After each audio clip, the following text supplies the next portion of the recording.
Welcome to Next Level Direct, Episode 1. I am one of your co-hosts, Andrew. I make the show Midori, and I am joined tonight by the tech guru, Agent Vincent. Hello, everyone. We also have the voice, Jersey Tom. Wait. Give him a second. Good evening, everybody. Hey, there he is, coming off the Here I cliff. am. He was climbing There we up. go. Welcome. Took me a second to realize the exact instructions that I was given literally 2 seconds prior. It's all good. This is our first episode of Next Level Direct. This is a new thing for us. Of course, this is exclusive on Discord at discord.gg/the Level Up Network. We are utilizing stage channels so that we can have more of an interactive podcast, allowing the listeners to join the show. This will happen on the second Sunday of every month. We've got a few topics of discussion that we shared earlier in the night, or in the day, I should say, and we hope that some of you take advantage of that and pop in when we have our dedicated segments, and also at the very end of the show with a 15-minute Q&A. That'll close off every episode of Next Level Direct.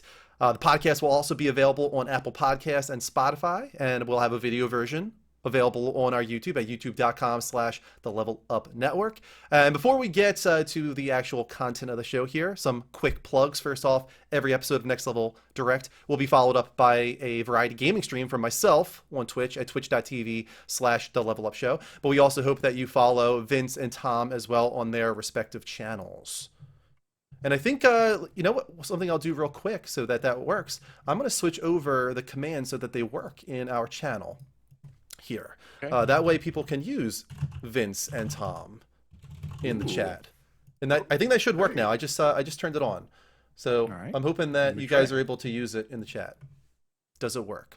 It doesn't. So, I tried. No, you tried. We'll figure it out for next I'll time. probably have to go into the commands and make it so that it works on Discord as well. But I think a lot of the commands should work on Discord for you guys, and you should get all the timers and all the usual stuff. So yeah, Next Level Direct is a much more conversational, much more casual podcast that we're going to be doing. It's going to be something that's an interlude between episodes of Next Level Gamescast to allow us to stay on top of the news a little better, and also veer off into some territory that we might not get to on an episode of Next Level Gamescast. And since it is more casual, we will be able to focus more on Discord chat in general, than we have before. We have a dedicated hashtag Next Level Direct channel for you guys, the listeners, if you didn't know. So jump over there, feel free to ask us questions, and definitely make sure to raise your hand at any point during the topics of discussion, and we hope to bring you on at some point. We're going to start off tonight with Twitch, talking about Twitch and the state of being a streamer on Twitch. We are all streamers, myself, Vince, Tom, and maybe some people that come in tonight also might be a streamer on Twitch. A lot has changed, especially since I have started. I started streaming on Twitch 8 years ago at this point. Let me ask you guys, actually, that when did you start streaming on Twitch, Vince? So that would have been, wow, I think officially when I started like doing it would have been February of 2019, I want to say, because it was Resident Evil 2 was kind of the first experience I did straight through. And then Division 2 was my big follower gain where I got affiliate status in March. So 1.5 years about for you. Yeah, 1.5. Yeah. What about you, Tom? I would say that I've been streaming probably since 2017 or 2018. Okay. I mean, for me, it's been a little weird because I haven't been as consistent with it as I should be. Part of it, honestly, is, I kind of like fell back on again. I'm trying to do more and more, but it's, I'm still trying to figure things out and figuring out scheduling and everything else like that. New life things have been happening with me lately. But I would say, it's more or less, it's been about maybe 2 to 3 years I've been doing it. I only just got affiliate status, I think it was maybe like 6 or 7 months ago. Okay. Maybe. I gotta look back at the numbers. Like, everything's a blur. Like, it's, So that's it's tough to remember. That's a good thing to start on, is like affiliate status. That's something that didn't exist when I started on Twitch. Really? All you could do is become a partner. Right, 8 years ago, it wasn't there. It was just partnership. And there was only like several thousand partners. Now there's tens of thousands of partners. But also the level of entry for Oh, it partners was is much completely lower. different. It was Yeah. completely different. There were no rules. It was really just like, okay. Now, like that, you needed to have like a certain viewership. Of course, you couldn't be like having 5 viewers and be like, I want to be a partner. It was No, really of just course like, not. okay, you're a special case. You're doing something interesting, and that was the case for us, right? We were doing talk shows on Twitch. It was one of the first times that had been seen on Twitch in that way, and it was very unique and very quirky because we were doing it through Playroom. We were getting hundreds of viewers at that time, so we got partnership like no problem. Like we asked for partnership, and like okay, yeah, sure, partner. Like literally, like within a week, we were partners when we asked for it. It was really bizarre, and now you have all these rules, and like how do you guys feel about that? Are you like discouraged when you look at what you need to hit now in order to get partnership? For example, you have to have 75 concurrent viewers average for 3 months in a row. You need to have a certain number of days per month or week, things like that. A lot of those aren't too bad to hit. Anybody can hit that if they really are committed. The one that everybody has a hard time hitting is the 75 concurrent viewers average. Vince, how Yeah, do you feel about that? Is that discouraging that's to you? I've stopped looking at it because it's one of those things to where like I've almost disengaged from it to where it's like it's never happening, you know? Yeah. And that's the thing that sucks about like the days and the hours, everything like that. I can do that no problem. I haven't done well with it like this last month and especially starting this month. It's everything's been all over the place. But like, yeah, that 75 average viewership. Yeah, no. It's a wall. That is such a monstrous wall to just try to climb, I feel. And I don't know. It's What, discouraging. Tom, what do you think you need to do in order to get closer to the top of that wall? I would say that the main thing that you have to do, I think it requires probably a lot of social engineering, to be quite honest with you. Right. And when I say that, what do I mean by that? I mean that what you're going to have to do is not only are you going to have to make your own content and get it to a certain level of quality that you're happy with, that you think that your audience enjoys, but then you're also going to have to go out and market yourself. And how do you market yourself? Well, the only real way, like realistically, that you can do that is if you are going to other people's streams and watching them, and then joining other people's discords, and then hopefully you gain enough notoriety there where then you can start trying to market yourself to those people. Or if they have like a plug section, like we have a plug section on our Discord, and if you are here, please feel free to use it yourselves. But not every Discord or community has that, so it's tough to try and like weave your way in. Like you're trying to get into other people's communities so that you can kind of like bring them into yours, which is like in some ways like you can feel bad about it, you can feel a bit scummy about it, but in actuality that's the only way that you're going to be able to market yourself, because you're sure as heck Yep. not doing it through Twitch by its lonesome. It's this weird, delicate line that you're trying to toe because I can say from experience, and this, I don't feel bad about it, like as far as helping other people, but I can say, like, I've been on Twitch for 8 years, and really ever since we hit that peak when Live from PlayStation was at its highest, it's just been a constant decline since, in all honesty. I went up during full-time streaming, obviously, because I was full-time streaming, but for the most part, it's been a consistent decline ever since that point. And in my opinion, one of the reasons for that is I've diluted my community, and it's happened through my own means, and it's also just happened organically over time because it's become more saturated, the website, of course, more and more categories, people getting pulled in more and more directions, and I've myself have introduced the community to other streamers, and you can't watch everybody at the same time. It's just the way it is. You can't support everybody. There's a certain like limit to how much people can support you, and other people as well. So you start to dilute your own community in a way. So if you're not bringing in new people, it's like a positive negative thing going on there, where I'm not bringing in enough people to compensate for how many people I'm not necessarily losing, because I'm not losing them, but I'm not keeping them around in the way that I was before. And that's my own fault as well, right? You're constantly trying to figure out ways to keep people in, to keep them hooked. And that's why we've thrown so many new ideas in, right? And some things stick and some things don't. Sometimes things are complete disaster. And it's like, all right, that didn't work out. But you're constantly trying to innovate and figure out new things because you're terrified of losing people to either that dilution or just the oversaturation of Twitch, to summer. I mean, this is a terrible, terrible time of year for being a streamer. I hate it every single year. You see numbers go down to sometimes half of what they were in the winter. And it's not myself. I can see it on so many people's channels that the summer is just a brutal time of the year. Add onto that people are trying to bounce back from being locked in their homes for over a year with COVID. To be fair, that's how it's always been in the entertainment industry.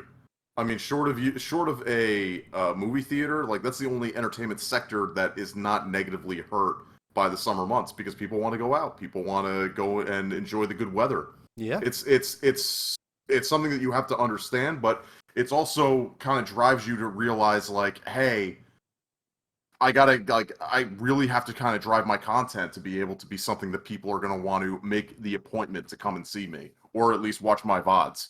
Right. And one of the reasons I thought of this topic for the start of the show is a lot of people know in the community that recently I was trying as a partner to see if there were any opportunities for myself on Twitch. It's been about 5 years since I've had a boost through Twitch. In that case, it was a front page spotlight. We got 2 hours once a week for several weeks, and it was great. At least as far as exposure goes.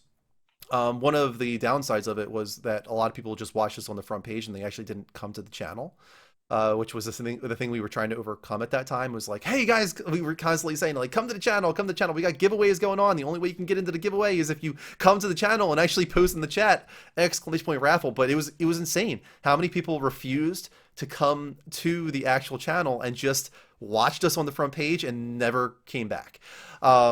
So it was really cool, but it was also not as helpful as we were hoping it would be. But either way, it was a big boost of exposure. How much, by the way, do you think that was the like a UI problem with the way that Twitch did that? I don't know. Do you think like people probably were like, well, what do you mean go to your page? Like, I'm watching you right now. Like, what else do you want me to do? Yeah. Like how much of that do you think was in there? Because it would have been just as simple as them clicking on the video. I don't know what the barrier was. Yeah, 100% it would have. But the issue is like if you don't know to do that, like you're not going to just intrinsically know to do that. Yeah, like as far as I know, there's no way to follow somebody from the front page. Like if they're in the top 5, you know, like that rotating thing at the top, those videos that are there for the featured streamers, you can't like right click on one of those videos or highlight one of those videos. I don't know. Somebody check right now. It didn't used to be that way. I'll check right now. I'm pretty sure there's no like heart button. I'm gonna try right now. Oh, the problem is. Yeah, I'm looking at myself. Let me see. Yeah. Can I right click? Can I hit the settings? Yeah, I don't see any way I can follow these people. Yeah, there's no way. There's no way for me to follow this person from the front page. Like, that's dumb as shit to me. Like, what the hell is that? I have to go to that person's page in order to follow them. And clearly, a lot of people have an issue with that. They don't want to click on somebody's page and actually check out, you know, everything. And that was the problem we were having. They couldn't follow us from the front page and they wouldn't come to our page to do it. That's like another thing entirely. But I reached out to Twitch a couple weeks back and I said, you know, it's been really tough for several years now. It's so much saturation on Twitch, so many new categories pulling people in different directions. We're having a hard time figuring out how to bring new people in. It doesn't seem like we often get many viewers coming in and saying, hey, you were a recommended channel. I might get that once like every 3 months that we get one person saying like, oh, I found you through recommended. You know, like it almost never happens. Like, what do I need to do here? Is there any way you can help me? Can we get an opportunity on the front page at any point? And their response was very like corporate boilerplate response of, you need to have support all Twitch streamers here. Yeah, you need to have 200 subscribers. That does not count Twitch Prime subs. That does not count gifted subs. You need to do this many hours a week. You need to do this. You need to do that. And at the very bottom it said, you have hit, like it was almost like it was a calculation. You have hit all of these except this one. And it's like, oh, yeah, obviously I haven't hit 200 subscribers without gifted or prime. If I had that, I wouldn't be reaching out to you. I would be happy as a pig in shit right now if I had 200 subs without any of them being gifted or prime. Like, if you have 200 unique subs that are not prime or gifted, you probably have hundreds of concurrent viewers average every stream. Like, I would be so happy with that. I'm reaching out to you because I've got 20. I'm trying to get some help here. Right. It was so bizarre to me. I was like, how can anybody get that opportunity on the front page with those kind of rules? And their response to that was, I said this to them. I said, like, that is really discouraging to me, in all honesty. Like, I've been streaming on this website for 8 years. I've been a partner for almost 7 of them. I've never even come close to that. And their response was, we'll keep you in mind for community spotlights. And let me tell you something, and this is not like, this is totally fine. I really don't want to this to come off the wrong way. A community spotlight is for LGBTQ, minorities. That is what community spotlights are for. I am a white man. Like, I'm not getting a community spotlight. I don't deserve a community spotlight. It was dumb as shit for you to even say that to me. Like, I'm not going to get a community spotlight. So my response, like, I didn't say it to them, but I was like, okay, I guess I'm never getting on the front page again. Like, it just feels like there's no way I'm ever getting back on the front page. And I don't know what to do now about trying to find some exposure. And I know maybe this is a little inside baseball, and I don't want to maybe overshare Drew if you think that I should not reveal this, but I know that I personally was not like the first choice in being one of the hosts for the show. I knew that Drew and Vince, rightly so, and I wouldn't have held anything against the guys for wanting to do this, but I've still like vouched for it. Like, I would love to have like a different voice on the show, whether that be somebody who's a woman, who identifies as transgender, who identifies as whatever, black, Hispanic, Asian. We would like to have a little bit more diversity on our guests, because we all realize that, we're sitting here as three. We all realize it. As three white dudes, mostly bearded white dudes, who are all sitting around talking about video games. And I mean, first of all, how many of those are on the? How many of like this cast have you seen on Twitch? Yep. Or seen like in generally any corporate level, even like Giant Bomb's cast and like other stuff like that, where you're seeing it's generally like this kind of group of guys. So it's like, how do you differentiate yourself from the rest of the thing? One of those things is actually, I don't know, representing a larger portion of the gaming community that has generally been underrepresented. I mean, I hope she doesn't mind me saying this, but the first person I did reach out to was Mel, Meme Queen. So, and I completely understand why she wasn't for it. I mean, this isn't really her space. Like, she doesn't dive into the gaming culture and gaming knowledge and all of that in the same way that we do. But at the same time, it would have been like a different voice for the show, which is the reason that Mel was the first person that I just play, she says, was the first person that I reached out to. Because, yeah, we really wanted to have a different voice on the show. And not to disparage Tom in any way, of course. We're so happy to have Tom on the show. No, and I don't take it as I like when they told me, like, I don't take it as a personal slight against me. And I agree with Drew, and I agree with the idea. Like, if my role should have been ceded to somebody else to give a greater diversity voice on the podcast and within our community, I would 100% support it, because we would like the community to reflect the kind of people who participate in it. Yeah, and we have plenty of people who represent different different communities of their own, and we're happy to have you guys there, which is why we want like your voices on the show and being able to communicate with us, because we love getting everybody's feedback. Like, how do you feel about stories like the Activision story? Because we're coming at it from a very perspective of something where we, none of us who've worked in a corporate atmosphere likely have ever dealt with any of the things that were going on during everything that we've heard about Activision Blizzard. And maybe if we had somebody who was a woman, or somebody who's had to deal with workplace harassment in any way, maybe they would have been able to come onto our meetings and been like, no, this is too important of a topic that we need to discuss. Right. Where we Right. come at it from more from like, we don't have enough expertise to talk about it, or at least any personal.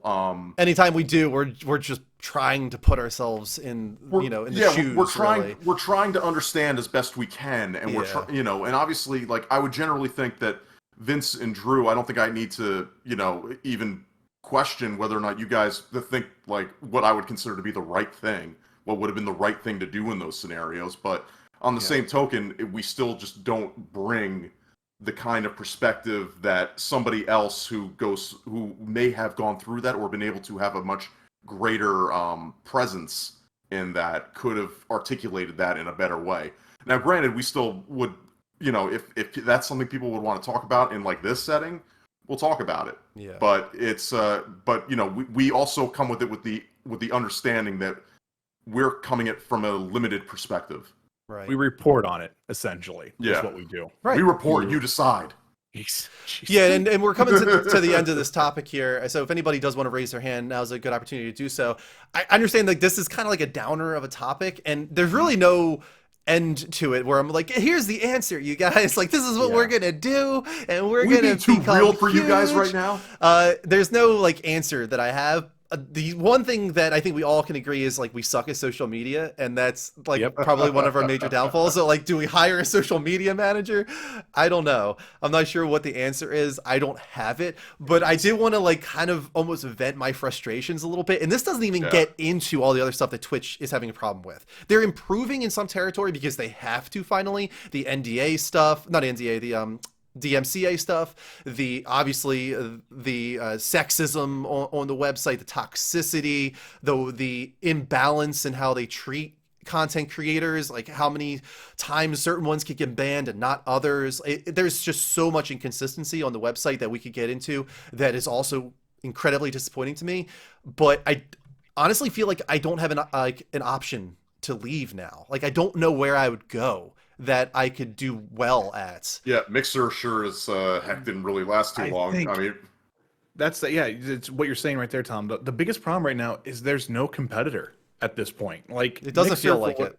For Mixer, for all intents and purposes, even though it was smaller, there was definitely a momentum behind it. You know, we felt that, we saw that, and there was the eyes. All eyes were kind of on that, and it dropped the ball. I'm not doing Facebook gaming. I'm sorry, I'm not doing it. Nope. No. The only thing that I've thought about doing is switching straight over to YouTube and like doing it straight up, like doing the maximum bitrate my internet can do. My VODs can be at high level quality, and just doing it there and just streamlining the whole process. But even then, it's like it's YouTube. Like, what can I do? You know, it's just. It's frustrating. It's like you're at the end of a maze, but like you turn around and like the maze reshuffled itself. You're like, well, wait a minute. I can't even retrace my steps. How do I get out of here? There's no way out. Yeah, I agree. I don't want to do Facebook at all. YouTube, I've contemplated, but my feeling is if Mixer couldn't make it with how much Microsoft was backing it, it's like, who the hell is going to be able to compete with Twitch now? I don't know, and I feel kind of trapped there at this point. And I feel like there's no way up and there's no way out. The thing that really sucks is, and I was thinking about this, and this is probably my last thought on the topic here, because I know we need to move on. The thing that sucks now is it almost feels like individual creators, if you don't have a super backing, right?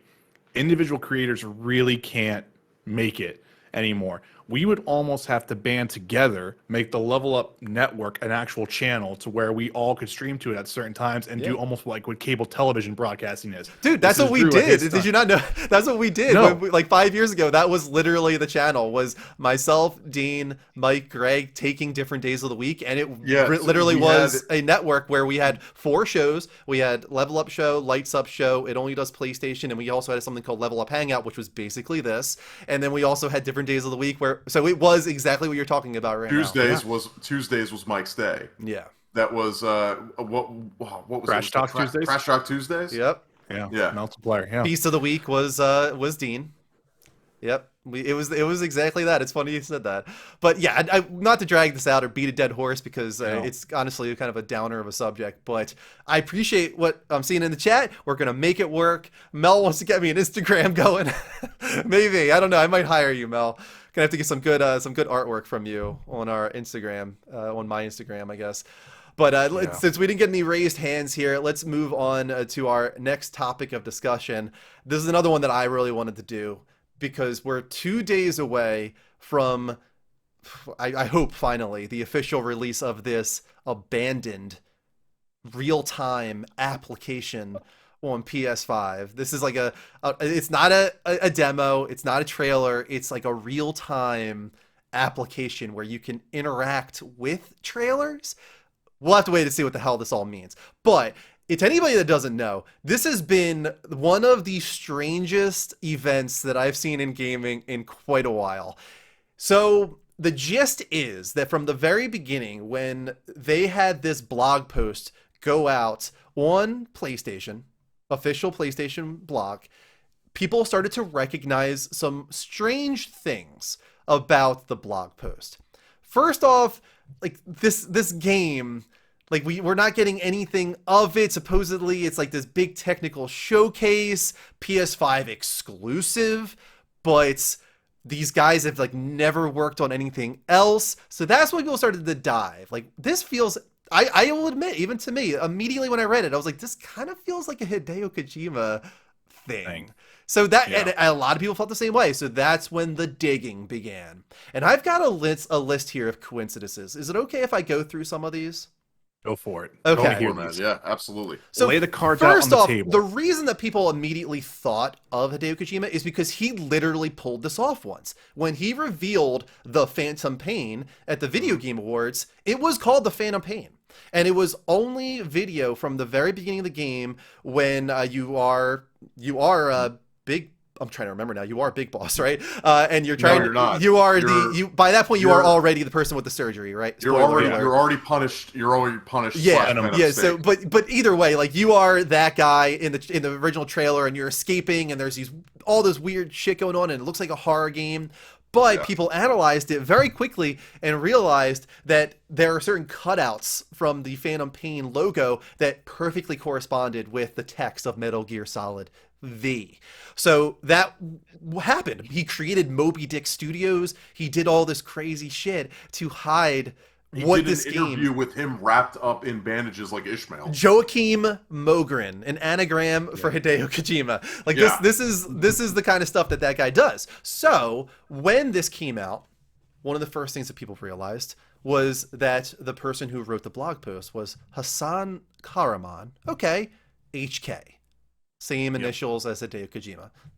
Nothing crazy, but it's like, okay, that's, we got something to go off of here. Oh, it's coincidence. Their name, Blue Box Studios. Interesting. The logo looks strangely similar to the PlayStation Studios logo. It's a white box. It's got a very similar text below it. Okay. Next up, the Blue Box Game Studios Twitter. BB Game Studios. All right, BB. Death Stranding just came out. BB, of course, a major component of that story. Okay. Trademarks. Let's see. No, YouTube banner. Let's go to that. Blue Box Game Studios YouTube banner.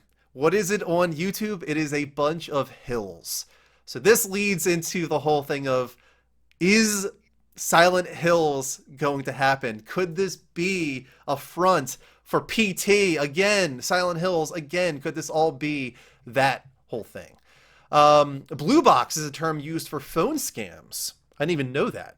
That's interesting. Employees at the company LinkedIn profile use stock photos. This is true. A lot. The official website, like all of it looks like stock photos. It is stock photos, actually. Now they're saying they don't have the means. They're real tiny. Like they're just starting up. So their website is kind of placeholder stuff right now. Okay. All right. So they're using stock stuff on their website.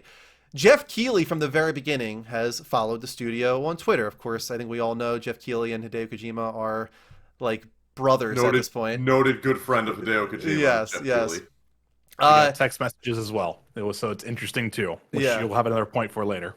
The abandoned trailer, the original one, at the 49-second mark, the letters on one of the walls in the background, the trees perfectly cover up the letters P and T of that graffiti. Just a very strange coincidence. A couple months later, this is after the original reveal, Blue Box Game Studios revealed that Abandoned would get its own PS5 app, which would let players run the game's trailer in real time. This is a curiously specific thing that not even first-party PlayStation Studio games have done, so it raised some eyebrows that this unknown game studio would be the first to pioneer that feature. This especially is weird now, after what has happened in recent weeks with indie developers complaining about being able to get on the blog, how expensive it is, how being able to get on the store, how to get notoriety, how to get exposure. Talk about getting notoriety on the front page. And here's this studio, you can look them up. They've had like 2 dinky little Steam games that look, honestly, I'm going to be completely honest, they look like trash. They look like PT, trash.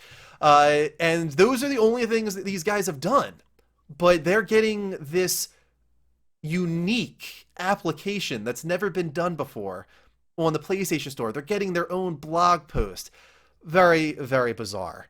It's around here, everybody, where you're starting to put the Charlie Day, like, with the wall behind it, Pepe Sylvia. Like, this is about where you're on your 7th pack of cigarettes and your 6th cup of coffee. Now we're going to get into that. Now we're going to get into some ones that might be a little bit of a stretch, but I'm going to say them anyway.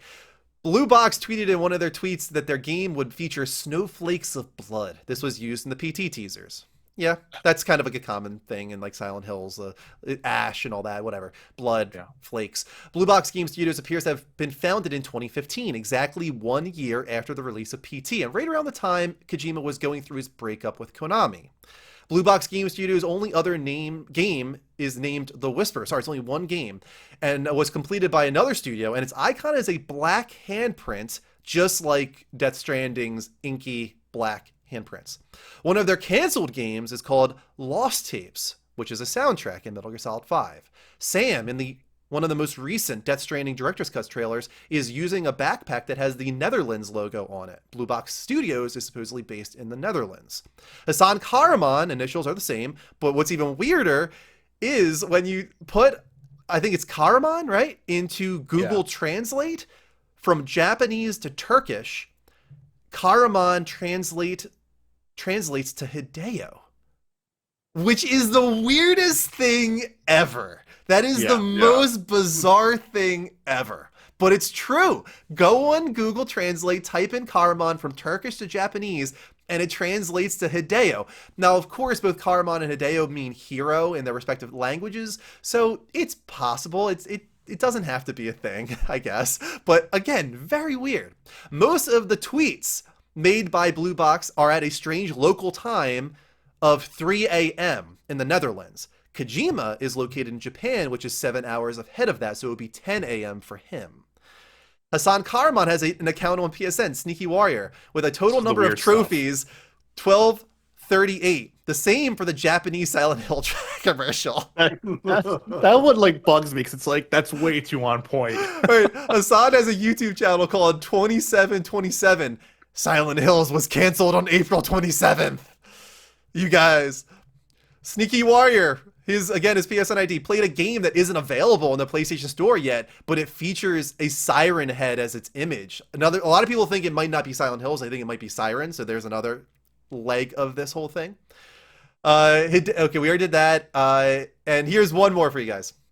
I have never even saw this one yet. Hassan Karaman does have an Apple App Store profile with a bunch of low-quality asset flip games under his belt. The only app that's not a game is called GoFit XL, which sits under the health and fitness category. The description of this app says at one point, personal trainer PT programs. Come on. Come on, that's just dumb. Talk about the mail. I'm trying to talk to you about the mail. So Hassan Karaman supposedly has a leaked interview that is going to come out very soon. And he says in this interview, quote, "I don't think they, Konami, have big plans for Silent Hill. Maybe that's the reason why they tried to give us the IP. That's why we didn't want to announce it just yet, because nothing is 100% confirmed. If this is confirmed, then yeah, people will really go wild with this." So he's kind of saying that because of all the controversy, Konami reached out to them and might have offered them the IP. Like, okay, that specific thing there seems like such a scam to me. Yeah. Like, was Yeah. this the plan from the start? Like, were you trying to build up fake hype to try and get like noticed by Konami? Let's go. I just spieled this whole thing off. Vince, let's go to you first since you're real invested in this. I know. What is this? What is going on in 2 days? What is going to happen? 2 days, we're either gonna have the world's best hidden secret that was open and no one and everyone just was along for the ride, or we're gonna have the worst dumpster fire PR, whatever you want to call it, on Twitter. The meltdowns will be legendary. So what's weird to me about this is this real-time trailer app seems to me to be something very similar to what the Killzone 2 Ballet of Bullets tech demo was, I believe is what it was called. That was a thing that happened on the PS3 to where you'd had it was a minute trailer, but you could edit things going on. You could sit there and shut the texture layers off and look at lighting, look at this, look at, like, you can do all this stuff within this segmented 1 minute gameplay thing, right? So it seems like this is going to be the case here. It's just weird to me that, again, with all this indie stuff that we've been hearing about with Sony, all this stuff and everything like that, this was a full out blog post on here. And the thing was, like, people like to try to bring up Life of Black Tiger, right? That didn't get a full blog post. That got a mention on the blog, but it didn't get a full blog post. This thing got a distinct boom. Here it is revealed. I remember we all were reacting to it whenever it first came out. We were like, what is this? I feel like there's something there. I just, I do too. I feel like there's got to be something. I don't think that the time for it to be something else less is gone now, because everyone who could have dismantled this down hasn't done that. That's what's weirdest to me. Like, nobody knows. Like, nobody's able to just debunk this right now. Even like PlayStation, shouldn't they come out? Shouldn't Konami come out and say this is not good for us for all of this to be building up? Like, they have a spot on their blog. They're associating them with PS5 because it's PS5 exclusive. You would think they would want to nip it in the bud. Tom, like, don't you agree that this seems like bad PR for a lot of people, not just Blue Box Game Studios? I mean, yeah, I mean, it has potential where it could blow up, but it's look of all the things here, like, this is definitely going to be looked back on, I think, as something where it's either we're gonna be looking at this and like it's the greatest ARG game of all time that's ever happened, or we're just going to look at it. Yeah, this was a fun curiosity that for the most part we did to ourselves as fans, because it's important to note, aside from that last bit where Hassan came out and made that comment, yeah, and some of the other comments that he's been making, the majority of this has been completely fan driven and people just pointing out these that's not things. true, man. That is not true at all. They have been feeding this, if not intentionally, accidentally. I mean, the one big one is them saying, "Hey guys, guess what the game title is? The first letter of it is S. The last letter is L." Like, come on, dude. Right. I understand where you're coming from when you're saying that. I feel like a lot of it too is honestly mostly the fans who are driving this because they're giving it the fuel. Just another little counter. Sorry again, Tom, not to interrupt you. Yeah. Just to give you a little bit of a counter here. Jeff kind of backed away from the Resetera thread whenever people started asking questions. Like, he was like, "Yeah, I've been talking to him," and everything like that. And he was like, "Yeah, I posted the screenshot of his DMs, and it was like at 6:29 p.m. or something like that. I can't remember the full details." Yeah. And then he just backed off on it. Even Jason Schreier was like, "I have nothing on this." Let's be real, one of the biggest investigative journalists in the gaming industry hasn't been able to find really much details on this. I mean, which to be fair, he's had much more important work to be doing. That is true. That's a very good point. I'm saying around the time when this was happening, like a couple months ago, he was in it for a minute. He was like, "I'm trying to find stuff," and he was like, and let's not forget too, one of the most recent ones, that blurred image with a guy in the background with a freaking eye patch on. There's no way, considering everything that's come out, that they could put that image out and not immediately think, yeah, everybody's going to be calling out Metal Gear Solid based on this image. Everybody. Yeah, look, to answer your question, Drew, the one that you posed, Yes, I think it does behoove them at some point. They have to now, whether that's the 10th or whether that's going to be at some other point. Um, at some point, if this is not going to be one of those games, they need to just come out and say that. They need to Yeah. be like, look, guys, we had a lot of fun here, but this is actually like our own personal game that we're working on. Like, we had the fun while it lasted, but we have to tell you, like, no, this is not like Sony just really enjoys the like really it believes in the idea, and they're giving us some support. But other than that, like, it has absolutely nothing to do with these things that you think that it does. I want to bring One Life Continues onto the show here. He has something he wants to say. Let's invite him on to speak. Oh, hello. Let's wait for him to come on here. Oh no. I don't see him yet. I did. Yeah, so I did yeah, hit I see invite that. sent. So I guess Scoozy, if you're here, I sent you an invite. I'm assuming you now have to accept that invite to join us on the show here. While we wait for that to happen, at this point, I don't think it's related to Kojima actually. Oh, here's One Life Continues. There we go. Hey, Can you Scoozy. guys hear me? Yes, we can. How you Yes, doing? we got you. Yes, we can. All right. So, what did you want to talk about? I'm assuming it's related to this big conspiracy theory. And you're the first one to join in from the community, so don't blow it. Yeah. All right. Yeah. Wow. I can remember it was like a month or so before PlayStation 5 was actually launched. Mm-hmm. I had been hearing these rumors about a leaked ray tracing tech demo that was supposedly of a Silent Hill game.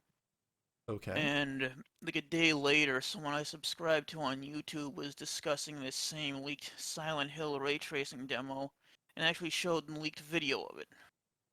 And was the video consistent? The Is this a video thing? was- I think we might have seen this, right, Vince? We Yeah, actually talked about this. Yeah. Yes, I was going to It's point the this out. exact same thing as the second trailer shown Yep. for Abandoned.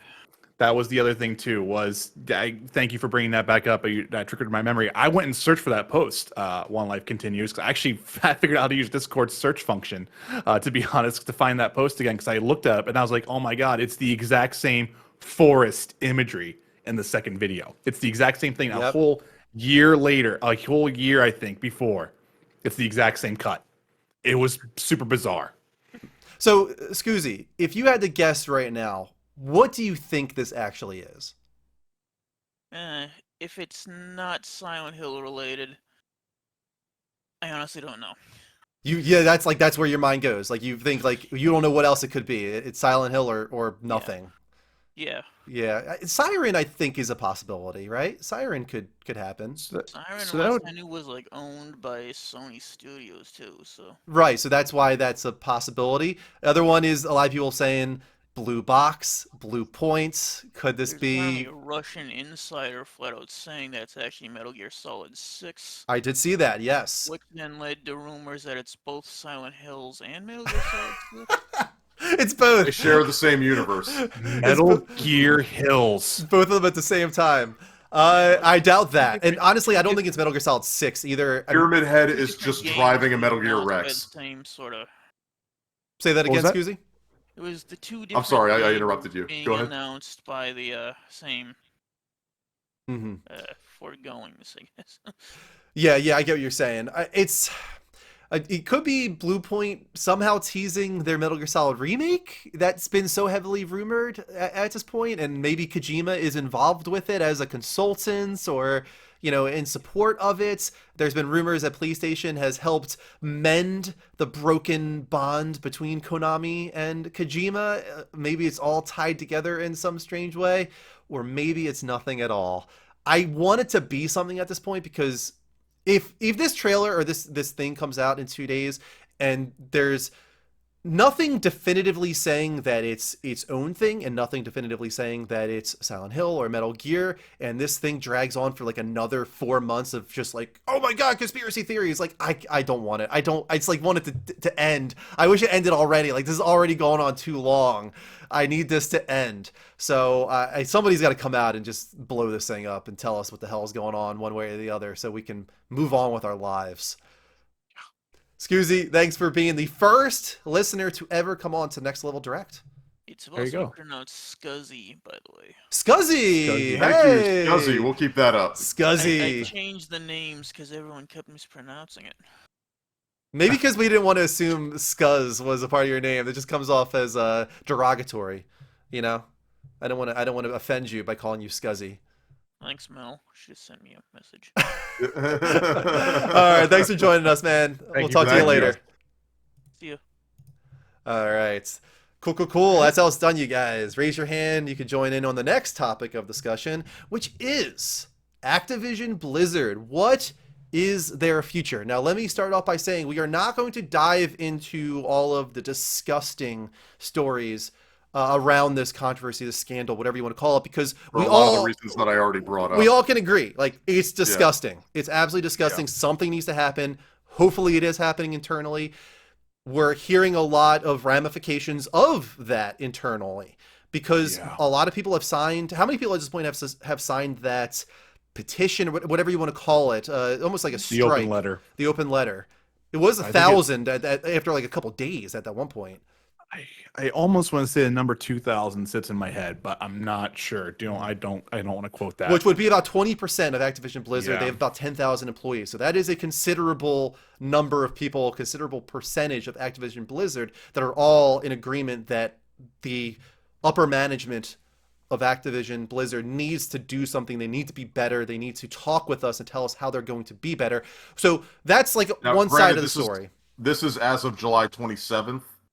So it could have changed, but as of July 27th, over 1,000 former and current Activision Blizzard employees have signed the letter. Okay. And let's contextualize this for a little bit. Doesn't that mean, because this is a state lawsuit, I don't want to get too much into details here, but this is a state lawsuit. These are potential people the state can call, correct? Right, in this whole proceeding? Mm-hmm. Yep. Yeah, from my limited Yeah. exposure to the law through family and friends.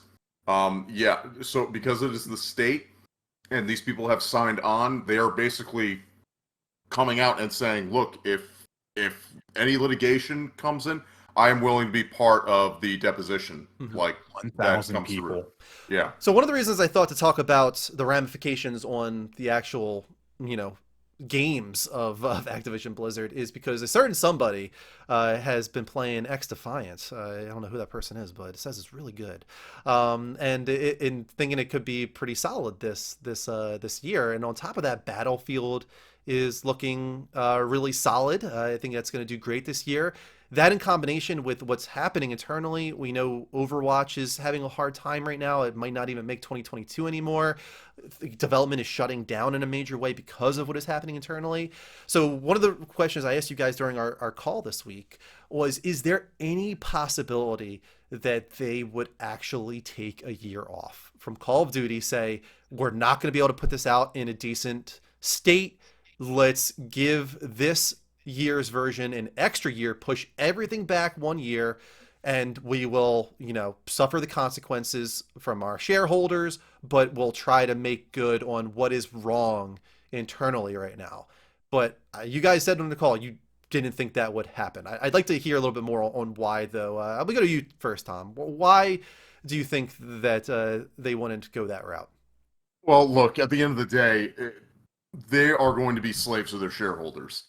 And there is no possible way that they can go out on their earnings call, their next earnings call, their next shareholders call, and explain to them, hey guys, you know this game that's the biggest thing in the world, Call of Duty?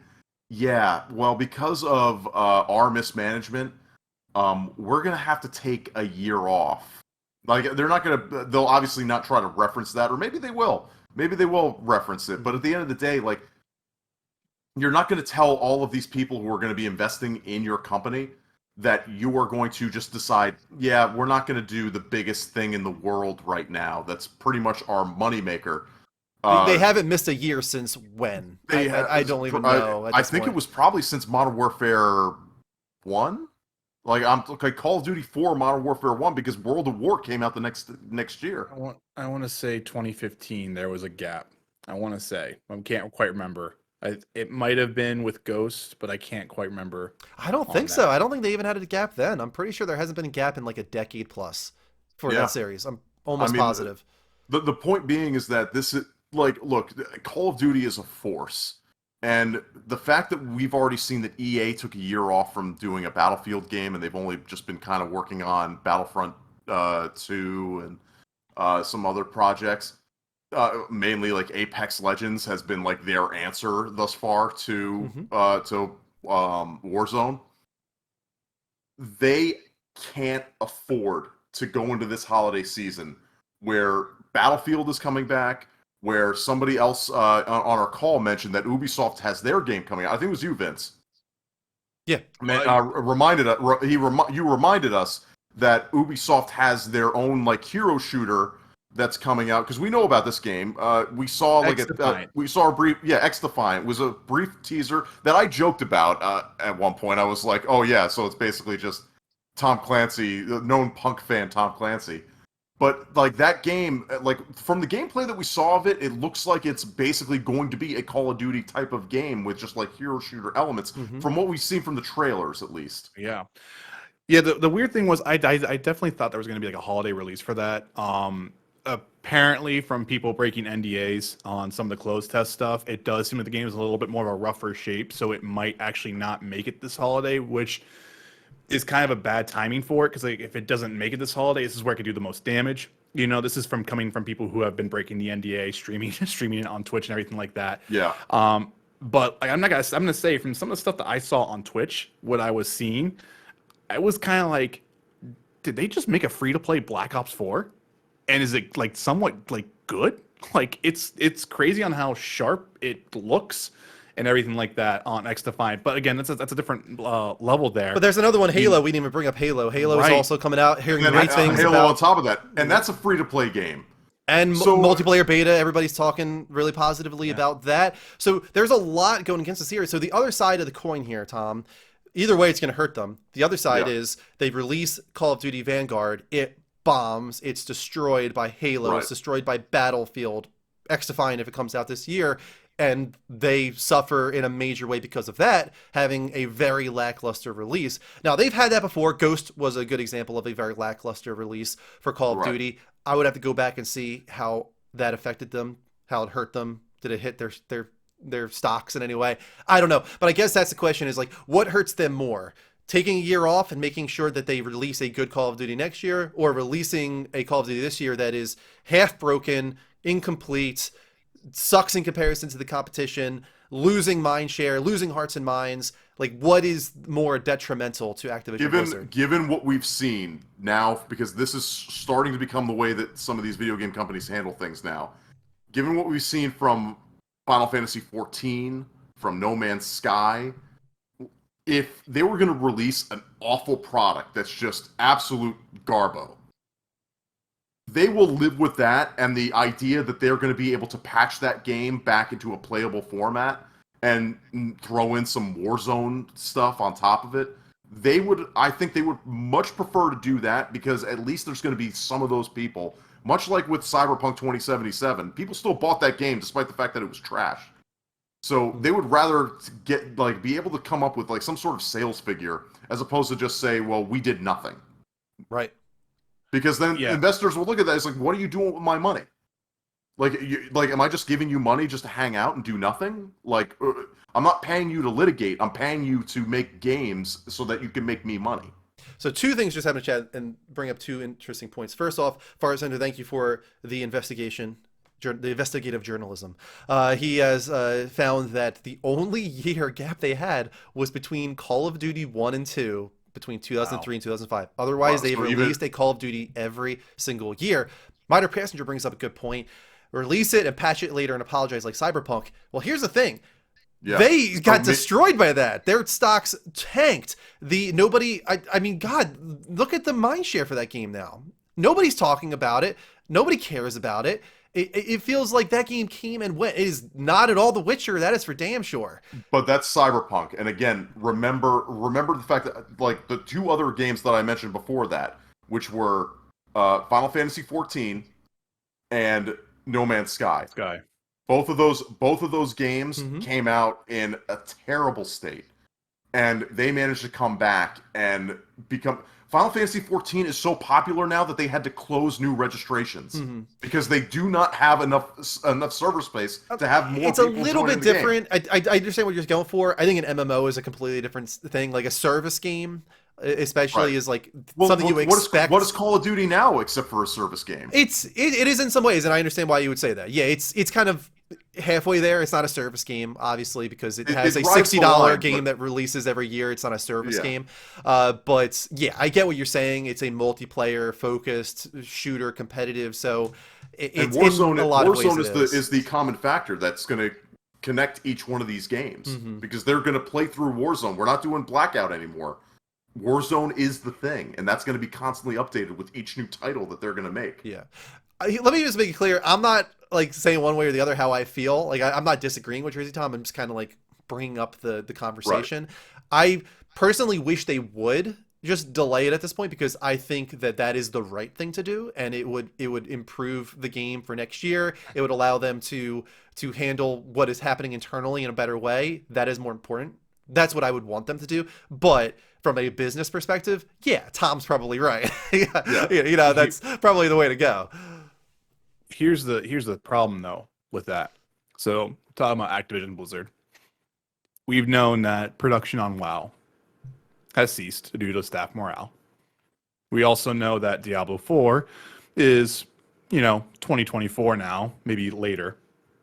Overwatch 2 has now slipped past 2022 to 2023 maybe. So Overwatch 1 is in complete maintenance mode. What does Activision Blizzard have next? Yeah. Their next game is Diablo 2 Remastered. Every other studio, every other development team has either been pulled on to help Blizzard with projects or has been part of the Call of Duty cog machine. That's the reason why they cannot delay Vanguard. Vanguard cannot be delayed. It has to be their holiday marquee title that comes out. And the other thing too is Warzone is having this massive hemorrhaging of players now due to cheating, due to everything else. The streamers not having fun anymore. It's just they're in such a pickle because they did what's the saying? They put all the eggs in the basket, and now it's bad. There's really no room to move there. And the other problem then too is trying to compare this to Final Fantasy 14 No Man's Sky. The thing about No Man's Sky took about a year and a half almost to recur to change the goodwill. I'm sorry. It was about a year and a half. 14 had a relaunch that was successful, but it didn't take off really until Heavensward, which was around 2 years after the fact, if I have my timing correctly. And it's been a popular swing now. And the only thing right now why it's being so popular was A, Shadowbringers was legit, and B, WoW is suffering from 9-month content drops and everything like that. And people are being pushed over to that game because they're trying to find the new MMO thing. I assume New World is actually going to do very well in these circumstances with its release in September. And so that's the thing that you guys see, I think, that we have to watch with Activision is like they need COD to come out because they have to stave off the competition from Halo Infinite, which is apparently going to be the esports shooter. That has been the thing that's been always rumored. We've talked about it plenty of times on the show. And the technical test kind of confirmed that for a lot of people. They were like, this is the esports thing. This is going to be the thing. And then you also have Battlefield. Battlefield coming back with such a huge return to force. I mean, I'm sorry. I'm not a Battlefield dude. That game has me excited just from what DICE is doing with that game. That looks like full all-out warfare. It's something I've been wanting to play, And it's just I don't know. It's a crazy celebration of the history of Battlefield as well with that new mode that they're putting in Portal. Yeah. So I mean, think about that. They have that entire momentum going into that entire thing. So and to think that this is going to be apparently the weakest Call of Duty to release, and I feel terrible for Sledgehammer Games. I think that they got forced to do stuff that they didn't want to do. I think Advanced Warfare was their thing, and for as much people complained about it, I think I think it was World War II or whatever they made. I can't remember the name of it. It wasn't a good game from what I understand, and apparently this Vanguard thing, them trying to stick to that whole thing, doesn't work. They should have gone and done Advanced Warfare 2. I think they would have had to deal with the people not being happy with, it's jetpacks, blah. But I don't know. The whole boots on the ground thing was Modern Warfare's thing. Advanced Warfare needed to be something different, and then you'd have Black Ops. That should have been the trio. And I don't know. I'm kind of on a tangent now. I mean, at It's this just kinda point, ridiculous. we normally would have had the Call of Duty game revealed. Reveal. This Yeah, is we had this is nothing. We'd be talking unusual about to getting not. ready for the beta. Yeah, this would have already happened at this point. So we do have to wait and see what happens here. Something interesting could happen in the next month or two when it comes to Call of Duty Vanguard. I think for a lot of reasons that they should delay it. Farzender made a very good point in the chat. I would say it's better for the developers, honestly. Let Activision get their crap figured out and make their work environment safer for everyone. 100% agree with that. They're probably not going to do the right thing, but I think personally that would be the right thing. We're getting close to the end of the show here. I'm going to say that let's start the Q&A segment now while we move on to another small topic of discussion to let you guys raise your hands. This Q&A segment is for anything and everything gaming related. You can ask us anything about Twitch, or it could be about Abandon, could be about Activision, could be about PlayStation, as we're going to get to, or something outside of that. Open Q&A segment here as we move on to an additional topic of conversation. PlayStation had their investors call. Talked about numbers a little bit. One of the more interesting ones of that is that they're still forecasting the exact same amount that they did before for fiscal year. That is for them to hit 14.8 million by March 2022. That would put them, if I remember correctly, adding on the original fiscal year 2020 numbers, them at like 22 plus million units by March of 2022, which is crazy numbers, best ever. So the fact that they're still holding on to that forecast, even with the heavily rumored Horizon Forbidden West delay, which would probably push God of War as well, means that they are very confident in PlayStation selling out every unit no matter what. Or are we thinking there's still a chance that both of these games come out fiscal year 2022? Or 2021, I should say. Does Horizon Forbidden West come out very early 2022, like January? And could they maybe get God of War sneak in there in March? Is that a possibility? What do you think, Vince? I mean, we talked about it a little bit. They did it with Ghost, and they did it with Last of Us Part 2. It's weird to think about. But, you know, we've also kind of talked about this too. I actually would like to see Sony kind of tackle more of these. Let me rephrase this actually. If it happens, it makes sense because it's Sony, it's PlayStation, and it's a big event, right? It's like Marvel dropping a movie or dropping a TV show. It's that thing. It dominates the entire kind of airspace there for a minute, right? That's kind of what the prestige, that's kind of the pedigree that they've built up for, right? It's just weird because like we're seeing them really kind of almost front load the years and even started tackling that summer time slot. And then near the end of fall and holiday, they're kind of not releasing stuff. Well, that wasn't supposed to be the case, though. If we're going off of their rumored plans and even that little snippet they had at the bottom of one of their trailers, that Horizon Forbidden West was supposed to come out this year, and God of War was also supposed to come out this year. So they would have had a crazy holiday if everything went according to plan. Right. And I mean, and you brought the point up too, like, you know, for a game for a holiday, I mean, doesn't that usually need to be out by November? You know, December is a really weird month for them and everything like that. I don't know. Like, I feel like if anything, Horizon will share February, like the first one did. It'll do February of 2022. God of War, I do think will slip a little bit past and take more of a summer slot. It kind of makes more sense there. Again, April, or a little bit like that's spring really, but like April to somewhere in June. It's going to sit somewhere in there, which I then think, doesn't that slip a little bit past the first quarter? I can't I agree. I think God of War does not make fiscal year, and I don't think it matters for their numbers. No. I don't think that they need God of War to come out this fiscal year in order for the insane demand for PS5 to continue. It's not going anywhere. They're selling out every unit. It's not staying on store shelves, and I don't think that's going to change anytime soon. They did say that they have gotten all the semiconductors or whatever they're called. They've got enough to deliver on the 14.8. So that's great news for them. Yeah. They're going to be able to hit their numbers. I think it's almost disappointing in a way, because if they could have gone above and beyond that, I think they still would have sold out every single unit. Yeah. I think they probably could have done 20 million instead of 14.8, and it probably still would have sold out every single one. The demand is absolutely ridiculous at this point, and you're starting to see Xbox's demand finally hit that plateau where Series S at the least is on store shelves. You can find Series S, and I wonder if we're going to start seeing Series X pop up on store shelves a little bit, where the numbers do start to matter now. Right now they don't matter, almost in a way. They're selling every single thing they possibly can, both of them. They're doing amazing, so it's hard to compare them in a console wars kind of way. So we might, by the end of the year, get to a point where we can say, okay, yeah, one is doing better than the other. That's another topic of conversation. Let me make sure we're not getting any hands raised here. Feel free to raise your hands, guys. Another thing I want to talk about real quick to wrap this show up is, does PlayStation need to do a show in this year? E3 show. Do they need to do a show? Like, and I'm not talking about a state of play. Like, do they need to do a show that's a little bit more bombastic than their normal state of play? Let's hear your thoughts on that quick. I would say that they don't need to do like a full stage show where they're going to get, where they're going to get actual like Sony execs up there and get some devs to like show up on stage. Because honestly, it wouldn't be the smart thing to do, honestly, right now with how the Delta variant is going around.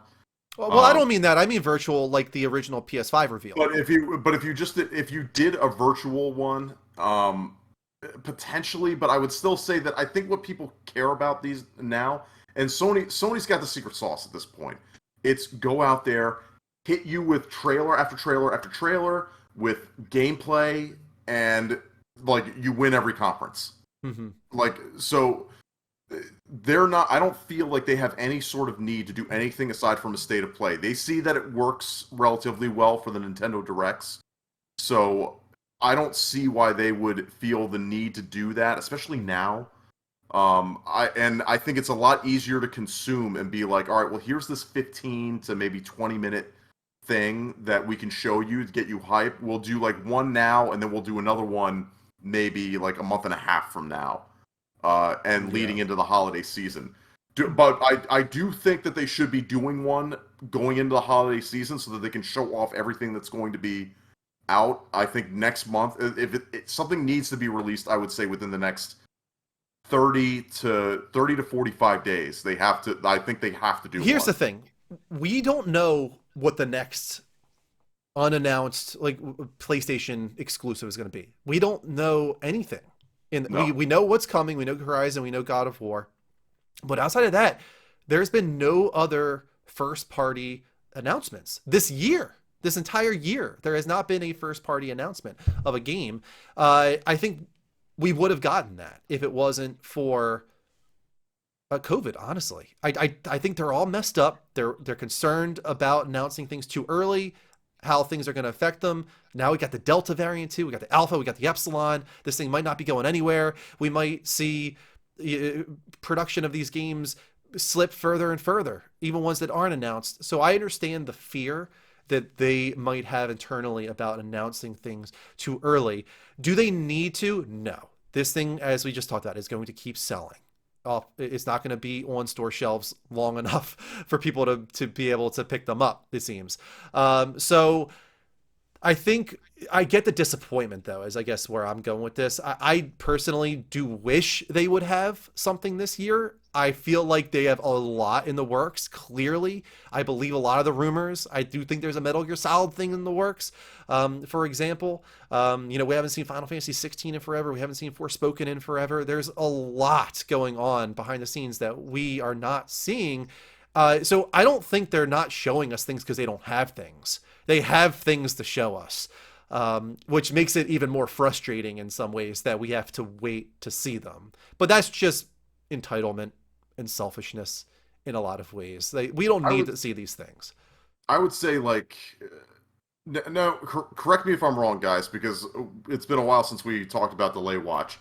But the thing that was, because you just mentioned that Sony doesn't really have too much to show off.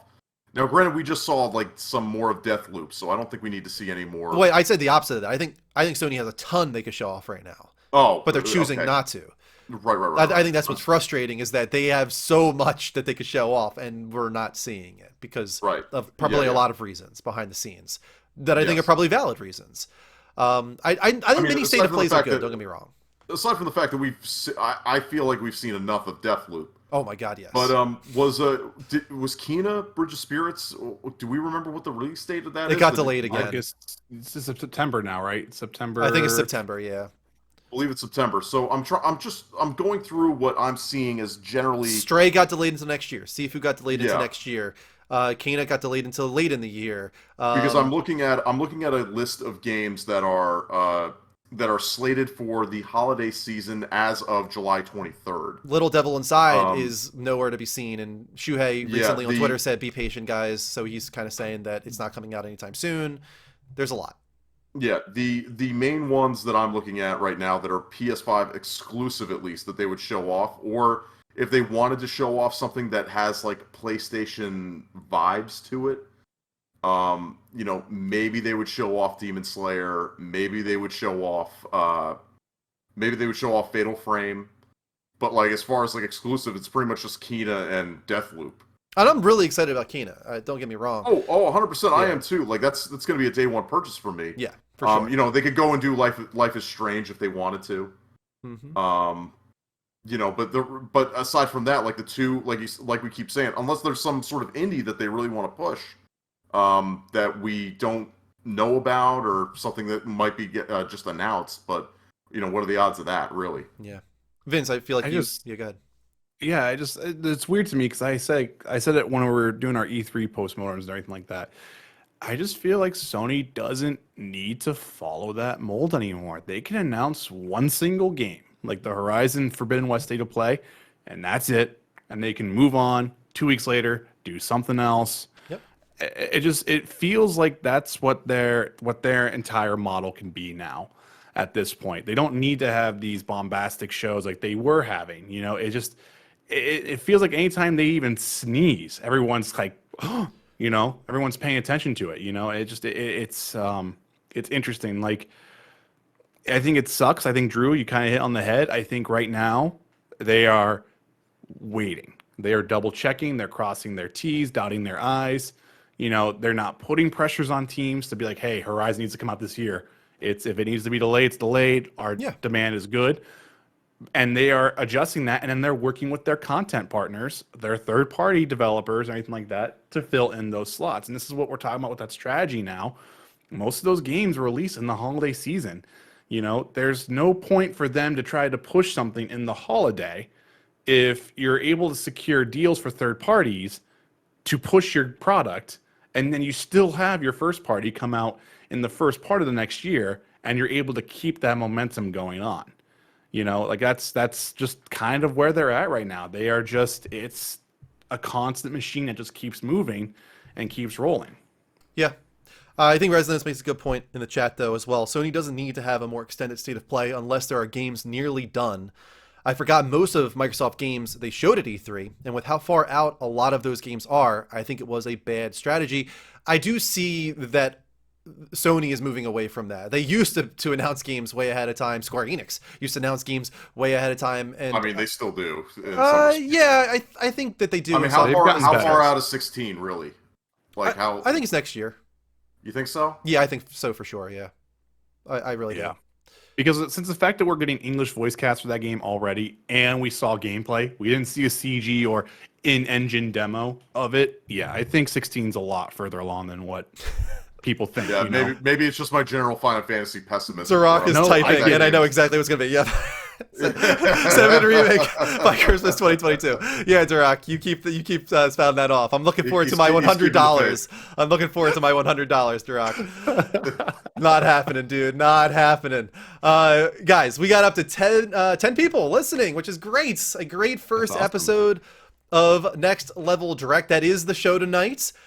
Keep in mind, in the future, we got one call tonight. We hope to get more moving forward. Thank you so much to Scuzzy, One Life Continues, for coming on to the show tonight to talk about Abandon with us. But we will have Q&A segments at the end of every show, and we hope to get a little bit more feedback and interaction from you guys, the listeners, on future episodes. But thank you so much for taking part in this very first episode of Next Level Direct. We especially want to thank those that go above and beyond in support, either on Twitch or on Patreon. First up, our executive producers. We have Baz023S and White Topaz 1, and also our producers, Duroc11 and Norwegian Yeller. You can also become a producer of the Level Up Network by supporting us monthly at $25 and above. I'll be going live right now on Twitch, you guys. More Ratchet and Clank Rift Apart at twitch.tv/The Level Up Show. Make sure to follow Vince and Tom on their respective channels. The command isn't working, so I'll just say it. Vince is Agent Vincent 4756, and Tom is Jersey_Tom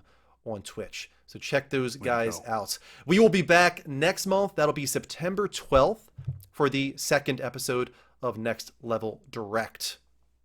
That is it for us, guys. Thank you so much for watching. Until next time, take care. And as always, don't forget to level up. Level up.